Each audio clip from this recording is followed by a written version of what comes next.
Na mtazamaji, kama tulivyokuwa tumegusia awali kwenye habari za saa 6 mchana, ni kwamba kuna yale mazungumzo ya vizazi ambayo yameandaliwa na shirika la KBC kwa shirikiano na tume ya uwiano ambayo yanaendelezwa katika kaunti tofauti tofauti, na sasa hivi zoezi hilo linaendelezwa kaunti ya Kilifi, na awali tulikuwa na mwanahabari wetu Nancy Okware, na sasa hivi pia naambiwa ameketi ama yuko na kikao hapo na naibu kamishna wa kaunti ya Kilifi. Hebu tu Nancy, tuweze kutuelezea ni yapi ambayo anayo ya kutuambia ama wakazi wa Kilifi watarajie, kwa sababu kama tulivyosikia awali, swala la usalama ndio kero kubwa kwa miongoni mwa wakazi wengi, hasa wana bodaboda katika eneo hilo. Pengine ni yapi ambayo yanajiri sasa hivi, Nancy?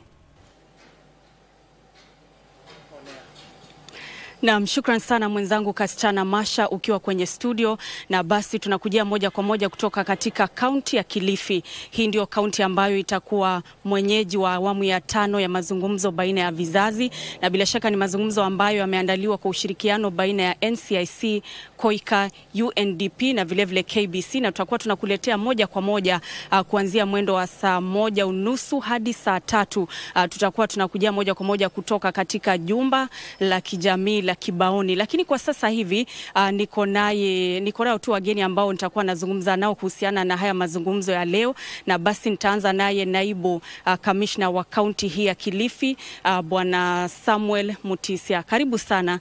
Pengine tunapoanza tueleze tu kwa kifupi kuhusiana na haya mazungumzo, jukumu la ngao ni lipi katika kuhakikisha kuna amani na vilevile hali usalama imeimarika katika kaunti hii ya Kilifi? Asante sana. Kwanza naanza kwa kuwakaribisha nyinyi nyote katika kaunti yetu ya Kilifi, alafu niwakaribishe pia katika mazungumzo ambayo tutakuwa nayo ya kijamii, kuona vile tunaweza kuwa na urithiano baina ya vizazi. Sisi ndio tunasimamia hali ya usalama katika kaunti yetu ya Kilifi, na sisi kama National Government Administrative Officers ama watawala, kazi yetu ni kuleta urithiano baina ya jamii. Kazi yetu ni kuhakikisha kwamba jamii wamekaa kwa amani na kuna utulivu na kuzungumziana wakati kuna matatizo mbalimbali katika jamii zetu. Pia ile kazi ingine tunafanya, tunachea security committees na ambapo ni vitengo tofauti tofauti katika ile hali ya kuleta umoja katika utendakazi wa baina za vitengo mbalimbali za serikali. Kwa hivyo huwa tunakaa katika hizo vikao, na ile naweza kusema ni kwamba siwezi sema kwamba hatuna changamoto mbalimbali katika usalama na amani yetu, lakini wakati tutakuwa tukizungumziana, tutakuwa tunaulizana maswali. Ni wapi ambako pengine tunafanya vile inafaa, ni wapi ambapo pengine tumelegea kidogo, na sisi tuko wazi katika haya mazungumzo, na tuko kama ni mahali ambapo mnaona hatufanyi sawa sawa, mtatueleza, tutarekebisha mahali tunaweza rekebisha, na sisi pia tutawaeleza changamoto zingine ambazo huwa tunapata, ili tukuwe na maridhiano katika jamii yetu. Asante. Naam, asante sana kwa muda wako, na vilevile tuko naye Millicent Okach ambaye ni mkurugenzi wa NCIC. Karibu sana.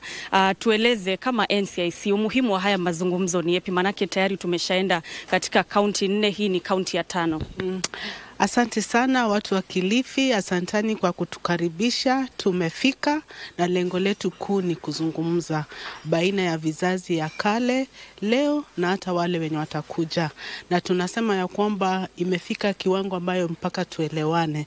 Tunajua tunakaribia uchaguzi, na kama uchaguzi vile tunatarajia, ni vyema tupate kuzungumza yale ambayo yanatukera mioyoni mwetu, tupate kuzielezea wananchi na hata serikali, ndio tupate kuhudumia katika mambo za policy.